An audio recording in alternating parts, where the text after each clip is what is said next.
All right, so you've decided to start producing content for your business, but you're feeling a little lost on what it is you should be talking about. Now, there's a bunch of different ways to do this, and I'm going to go over a couple of those. If you're an established business and you already have an existing customer base, the easiest way is to simply pull your customers that have been with you for a long time, as well as customers that came and went very quickly to find out why they left. But if you're new to business, or you just aren't really sure who your ideal customer is, you want to figure that out. And there's a lot of different ways to do that. I used to work for a company called Lovesac. In fact, I'm sitting on one of their couches right now.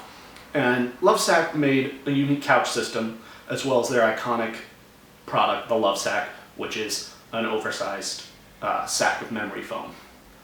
And we were trying to make the store more successful and increase our sales. And so one of the things we started doing was trying to figure out who is our ideal customer and how can we reach them. And because a couch is a pretty universal product, we decided to tier our customers. So our tier 1 customers were interior designers, decorators, and stay-at-home moms who like to redecorate their home on a regular basis. Our tier 2 customer was new families that are just making their first furniture purchase, and then tier 3 customers were teenagers who just didn't have any money to buy our products. So they're potential customers in 5 or 6 years. Now, the reason why interior decorators were our ideal customer is because they were spending more money per visit, would buy higher margin items, and would typically buy multiple times throughout the year with very little headache on our end. They usually knew what they wanted, and they just wanted the price and when they could pick it up. Really easy, right? So what I started to do was I started to do some research on different interior design companies in the area and started collecting their contact info. Now, I left that job right after I started that process to go work for MyLikes. But had I continued, this is what I would have done. I would have then done some keyword searches about the industry to see what trends are happening within the interior design community. I'd also used a tool like BuzzSumo to see what the top 50 to 100 articles were in the interior design space. I would have then looked for common themes within these articles to see what people are talking about, and I also would have combed through the comments in those articles to see what the customers what the people who are reading that content are saying. Like, what questions are they asking, and things like that. And I'd be generating this list of ideas of things I could reach out to.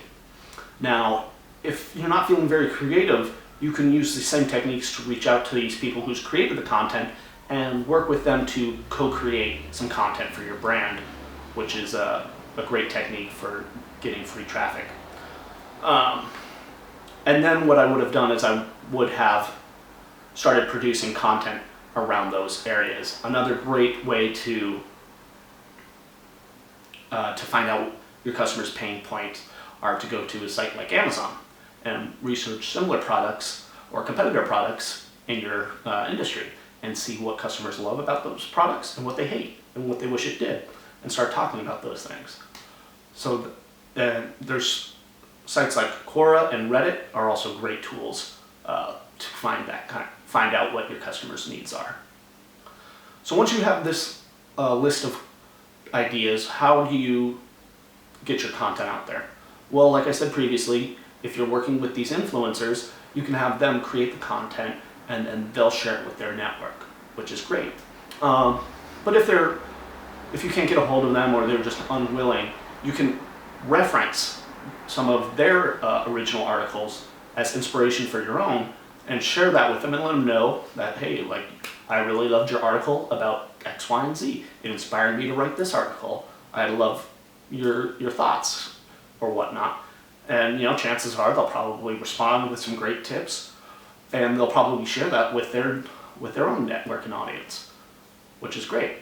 There are also paid efforts such as tools like MyLikes Outbrain, Taboola, LinkedIn, Facebook, Twitter, etc. And all are going to be, all have their pluses and minuses and are going to work depending on your industry. And it's also going to take some time to optimize. And some people just don't have that type of time or energy.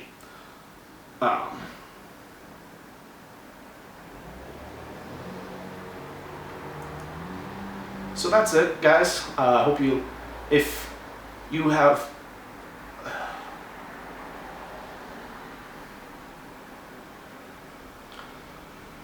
alright guys, so that's it for this video. If there are any techniques that you've used to come up with great content or distribute your content, please share with me in the comment section below. Be sure to read the full article at jeremiahboehner.com. You can sign up for my newsletter and follow me on Twitter. Alright, thank you. Alright, I think that one's